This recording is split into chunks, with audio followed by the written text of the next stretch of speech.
ஆன்மீகம் சேனல் அன்பர்களுக்கு அன்பார்ந்த வணக்கங்கள்.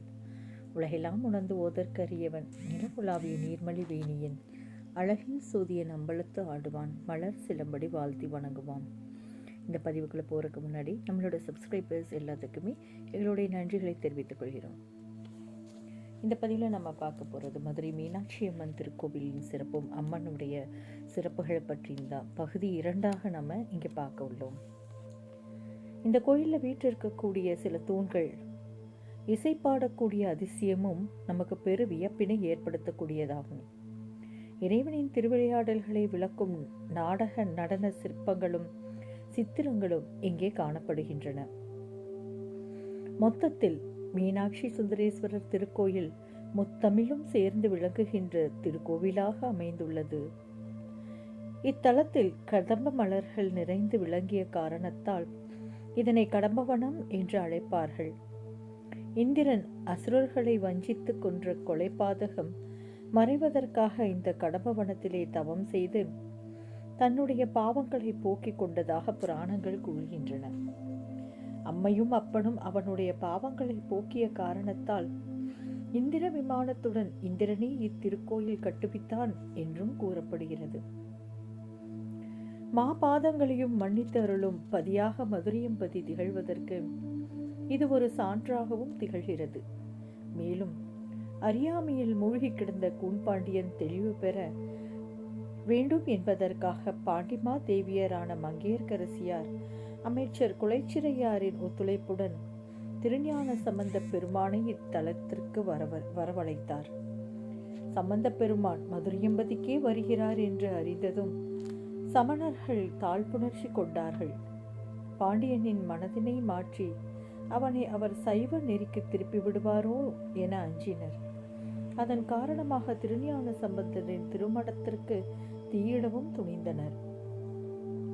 அதனை கண்ட சம்பந்த பெருமான் மடத்தினை பற்றிய தீ மன்னனை பற்றுக என்று ஆணையிட்டார். அதன் காரணமாக அத்தீ வெப்ப நோயாக மன்னனை பற்றியது. மன்னன் வலியால் துடித்தான். சமணர்கள் ஏதேதோ செய்து மயில் சிறகினால் வருடியும் பார்த்தார்கள். மன்னனின் நோய் கடுமையாயிற்றே தவிர குறையவில்லை. மங்கையர்க்கரசியாரின் ஆலோசனைப்படி சம்பந்த பெருமான் அங்கே வரவழைக்கப்பட்டார். பிறைசூடிய பெருமானின் திருவருள் நிறைந்த திருநீற்றினை பூசி மன்னனின் வெப்பு நோயினை அவர் குணமாக்கினார். சமணர்களை வாதில் வென்று வெற்றி கொடி நாட்டினார். சைவ நெறியினை சம்பந்த பெருமாள் மூலமாக நிலைநாட்டிய புனித தலம் மதுரையாகும். அம்மை மீனாட்சியும் அப்பன் சொக்கநாதரும் சம்பந்த பெருமானுக்கு உறுதுணையாக விளங்கினார்கள். இதன் மூலம் அறிகிறோம். சைவ நெறியினையும் முத்தமிழனையும் நிலைநாட்டிய அன்னை மீனாட்சியும் சொக்கநாத பெருமானும் கற்பகத் தருவாக திகழ்ந்து இந்த மதுரையம்பதியிலே அருள்மலையை பொழிந்த வண்ணம் உள்ளனர். அறியாமையால் மூழ்கி கிடந்த பாண்டிய மன்னனை தெளிய வைத்த பெருமையும் அவனுடைய கூடை நிமிர்த்திய ஆற்றலையும் கொண்டது இந்த மதுரை தலமாகும். இவை அனைத்துக்கும் காரணம் அன்னை மீனாட்சியின் அன்பு கட்டளையே என்பதை நாம் அறிய வேண்டும். சைவம் போற்றிய அமைச்சர் குலச்சிறையாரும் மூர்த்தி நாயனார் போன்ற பெரியோர்கள் வாழ்ந்த தலமும் இந்த புண்ணிய மாமதுரையே ஆகும். இந்த மாநகரத்தின் நடுப்பகுதியில் மீனாட்சி சுந்தரேஸ்வரர் கோயில் காட்சியளிக்கிறது. 8 கோபுரங்கள், 2 விமானங்கள், வலப்புறம் மீனாட்சி அம்மன் கோவிலும் இடப்புறம் சொக்கநாத பெருமான் திருக்கோவிலும் விளங்குகின்றன. மீனாட்சி அம்மன் கோயிலுக்கு முன்னே அட்டசித்தி மண்டபமும் சொக்கநாதன் பெருமான் கோவிலுக்கு முன்னே பெரிய கோபுரமும் காட்சி தருகின்றன. இத்திருக்கோயில் ஆதியாகிய மீனாட்சி அம்மைக்கு முக்கியத்துவம் என்பதனால் அன்னை மீனாட்சியை முதலில் தரிசித்து பின்னர் சுவாமி கோவிலுக்கு செல்வது முறையாகும். இத்திருக்கோவிலுக்குள்ளே ஆடி வீதியும் வெளியில் சித்திரை வீதி, ஆவணி மூல வீதி, மாசி வீதி, வெளி வீதி ஆகியவை உள்ளன. கௌமாரி, ரௌத்ரி, வைணவி, மகாலட்சுமி, யக்ஞ ரூபிணி, சாமலை, மகேஸ்வரி, மனோன்மணி ஆகிய திருவுருவ சிலைகள் தூண்களில் எழில் சிற்பங்களாக காட்சி தருகின்றன. மீனாட்சி அம்மை அவதரித்தது முதல் சுந்தரேஸ்வரர் திருமணம் வரையிலான வரலாறுகள் ஓவியங்களாக இங்கே காட்சியளிக்கின்றன. 12 ராசிகள் சதுர வடிவில் அமைக்கப்பட்டுள்ளன. ஸ்ரீ கணபதி, ஸ்ரீ முருகர் தனிசந்நிதிகள் அருளை பொழிந்த வண்ணம் திருக்காட்சி தருகிறார்கள். முதல் மண்டபத்தில் கிளிக்கட்டு மண்டபம் உள்ளது. இங்கே கிளிக்கூண்டுகள் நிறைந்திருக்கும் காரணத்தால் இப்பெயர் ஏற்பட்டதாக கூறுகிறது. செழுமையை அளிப்பவளான அன்னை மீனாட்சி செழுமையின் நிறமான பச்சை வண்ண திருமேனியினை கொண்டவளாக இத்திருக்கோவிலிலே திகழ்வதைப் போல பச்சை வண்ண நிறமுள்ள கிளியினையும் அவள் தரித்திருக்கிறாள் என்று மேலே கண்டோம். அந்த கிளிகள் உறையும் இடமாக இம்மண்டபம் திகழ்கிறது.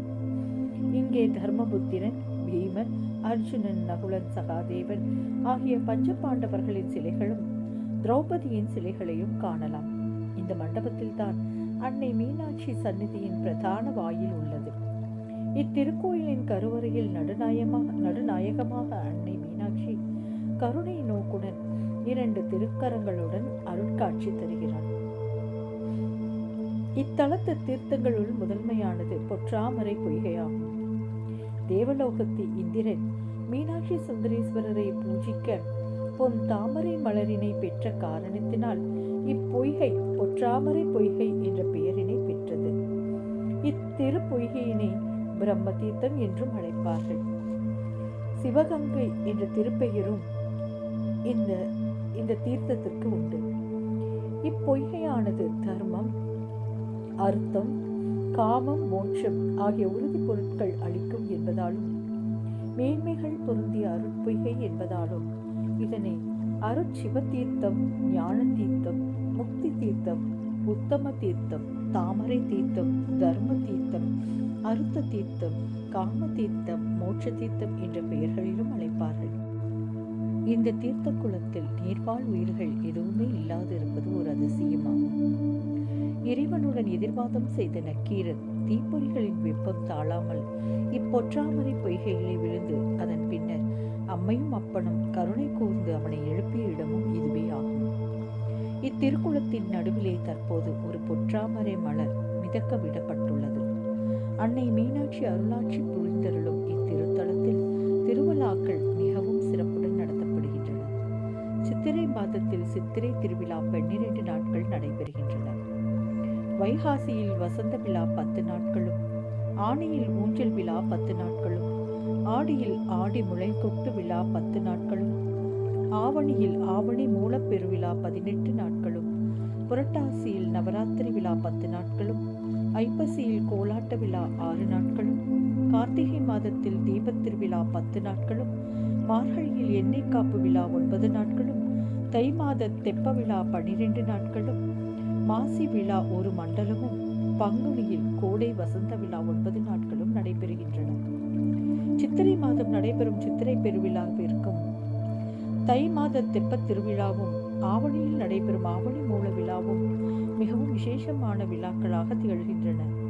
சக்தி பீடங்களின் வரிசையில் 2வது இடத்தை வகிக்கும் இம்மாமதுரை இத்தனை சிறப்புகளையும் பெற்றிருப்பதற்கு மூல காரணம் ஆதிசக்தியின் உணர்கூறு இந்த புனித மண்ணில் கலந்திருப்பதே ஆகும். முத்தமிழும் சிறந்து விளங்குகின்ற இந்த மாமதுரை திருத்தலத்திற்கு வந்து அன்னை மீனாட்சியையும் அப்பன் சொக்கநாத பெருமானையும் தரிசிப்பவர்கள் பேறு பெற்றவர்கள் ஆவர். பசுமை நிறத்தில் காட்சியளிக்கும் மீனாட்சி அம்மை நம்முடைய வாழ்க்கையிலும் பசுமையினை ஏற்படுத்தி நம் வளமோடு வாழ வழி செய்கிறாள். சகல கலைகளுக்கும் மூலமாக திகழும் அவள் நம்மை அனைத்து கலைகளிலும் தேர்ச்சி பெற செய்ய வல்லவளாக திகழ்ந்து கொண்டிருக்கிறார்கள். சமணர்கள் வாதில் வென்று வெற்றி கொடியினை நிலைநாட்டி சைவ அருள் நெறியை தலைக்கச் செய்த புனித பூமியாக இந்த மாமதுரை விளங்குவதால் நம் அனைவருக்கும் ஆன்மீக பேரொளியை வழங்கக்கூடிய அருள் பூமியாகவும் இது திகழ்கிறது. மதுரை மீனாட்சியே மதுரை என்பதை உறுதிப்படுத்துகின்ற விதத்தில் மேலே குறிப்பிடப்பட்டுள்ள விளக்கங்கள் நமக்கு சான்றுகளாக திகழ்ந்து கொண்டிருக்கின்றன. அன்னை மீனாட்சியின் கருணையினை போற்றி ஆனந்த பெருவாழ்வினை பெறுவோம். நன்றி.